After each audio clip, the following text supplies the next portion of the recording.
बारिश की बूंदें भले ही छोटी हों, लेकिन उनका लगातार बरसना बड़ी नदियों का बहाव बन जाता है। वैसे ही हमारे छोटे छोटे प्रयास भी जिंदगी में बड़ा परिवर्तन ला सकते हैं।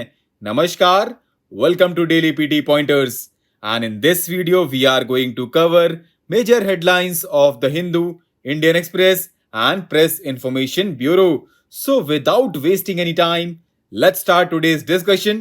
And our first important headline is related to Asian elephant. And ये न्यूज में भी इसलिए है क्योंकि according to an interim report on Asian elephant population and demography estimates 2023, the number of elephants in Karnataka has increased. Now, let's know more about Asian elephant. So friends, its scientific name is Elephas maximus and they are the largest mammal on the Asian continent. They inhabit dry to wet forest and grassland habitats in 13 range countries spanning South and Southeast Asia. They are listed as endangered species on the IUCN Red List, and World Elephant Day is observed every year on August 12th to highlight the importance of elephants and also to spread awareness about the critical threats they are facing and to share knowledge on positive management of captive and wild elephants. Our next headline is related to small modular reactor, and they are in the news because conventional nuclear power plants often suffer from time and cost overruns. Therefore, as an alternative,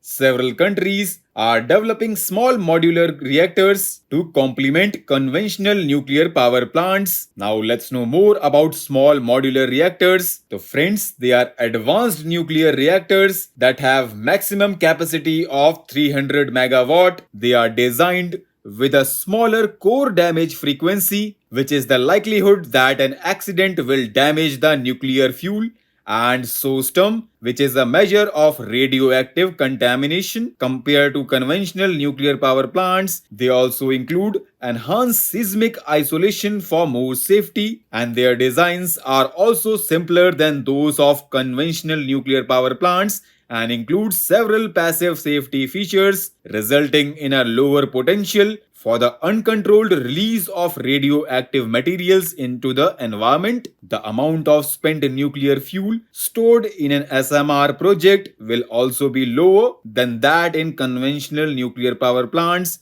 They can be safely installed and operated at several brownfield sites that may not meet the more stringent zoning requirements for conventional nuclear power plants, and accelerating the deployment of SMRs under international safeguards by implementing a coal to nuclear transition at existing thermal power plant sites will take India closer to net zero and improve energy security because uranium resources are not as concentrated as reserves of critical minerals. Now recently Rajya Sabha passed 4 bills, and these are Constitution Scheduled Caste Order Amendment Bill, Anusandhan National Research Foundation Bill, Digital Personal Data Protection Bill, and Coastal Aquaculture Authority Amendment Bill. Now let's know more about these bills. So friends, Constitution Scheduled Caste Order Amendment Bill amends the Constitution Scheduled Caste Order 1950 to modify the list of scheduled caste in Chhattisgarh. The bill includes Mahara and Mehra communities as synonyms of Mehra, Mahar and Meher communities in Chhattisgarh. The bill will expand the benefits of government schemes and benefits meant for scheduled caste in the state, and Anusandhan National Research Foundation Bill seeks to establish Anusandhan National Research Foundation to provide high-level strategic direction for research, innovation and entrepreneurship in the fields of natural sciences, including mathematical sciences, engineering and technology, environmental and earth sciences. The bill repeals Science and Engineering Research Board Act 2008 and dissolves the Science and Engineering Research Board, which was set up under it. And next is Digital Personal Data Protection Bill, which has provisions for the processing of digital personal data in a manner that recognizes both the right of individuals to protect their personal data and need to process such personal data for lawful purposes. And according to the bill, a person may process the personal data of an individual for lawful purpose on the basis of their consent and for certain legitimate uses. The bill has provision to set up the Data Protection Board of India. Our next and last bill is Coastal Aquaculture Authority Amendment Bill, which amends the Coastal Aquaculture Authority Act 2005. The bill decriminalizes certain offences under it to promote ease of doing business, and it also seeks to expand the scope, remove regulatory gaps, and reduce the compliance burden without diluting environmental protection rules in the coastal areas. Our next headline is related to open market sales scheme, and it is in the news because recently government decided to additionally sell 50 lakh tons of wheat through the open market sales scheme for Food Corporation of India stock. And do you know, friends,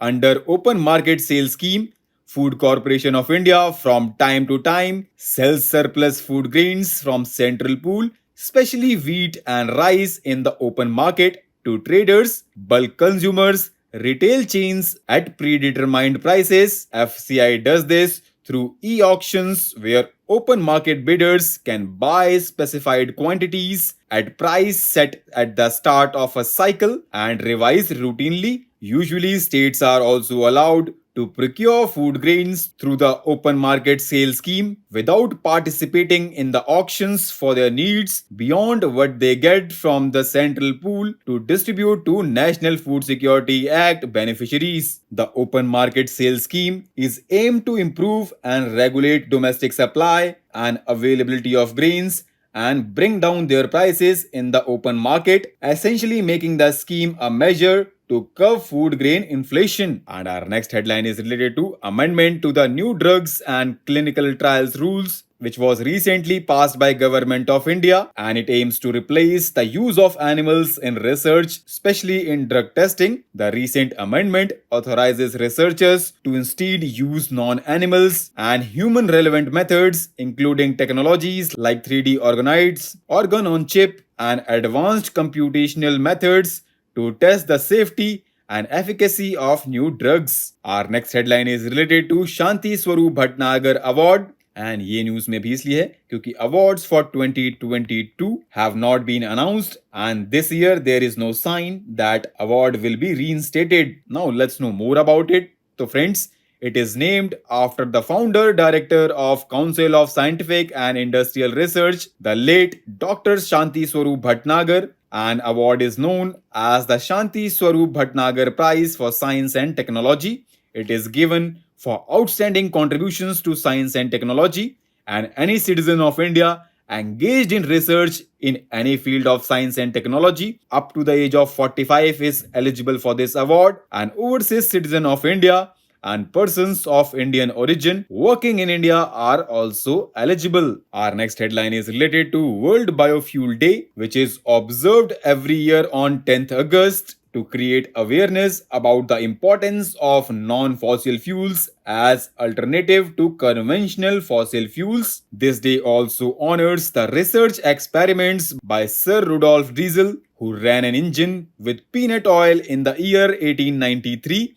His research experiment had predicted that vegetable oil is going to replace fossil fuels in next century to fuel different mechanical engines. Our next headline is related to National Social Assistance Program, and ये news में भी इसलिए है क्योंकि recently CAG ने कहा है कि Ministry of Rural Development diverted funds from National Social Assistance Program for publicizing some of its other schemes. Now let's know more about National Social Assistance Program. So friends, it is being administered by Ministry of Rural Development.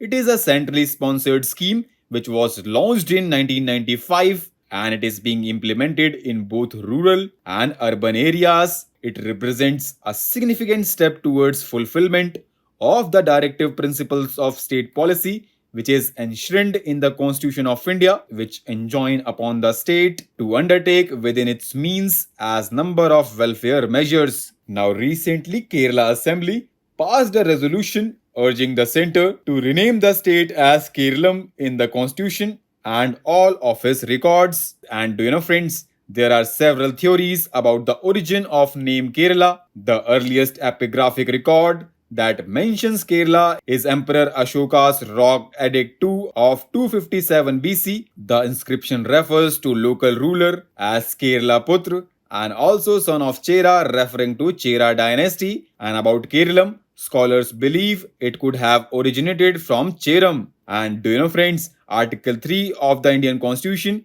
deals with the formation of new states and alteration of areas, boundaries, or name of existing states. Our next headline is related to Web Browser Development Challenge, जो कि launch किया गया है recently ministry of electronics and information technology के द्वारा। ये एक open challenge competition है that seeks to inspire and empower technology enthusiasts, innovators and developers from all corners of the country to create an indigenous web browser with its own trust store with an inbuilt CCA India root certificate, cutting edge functionalities and enhanced security and data privacy protection features. Our next and last important headline is related to Bharat New Car Assessment Program, which is a new safety assessment program for passenger vehicles that can sit up to 8 people and weigh less than 3.5 tons. It is designed to provide a fair, meaningful, and objective assessment of crash safety performance of cars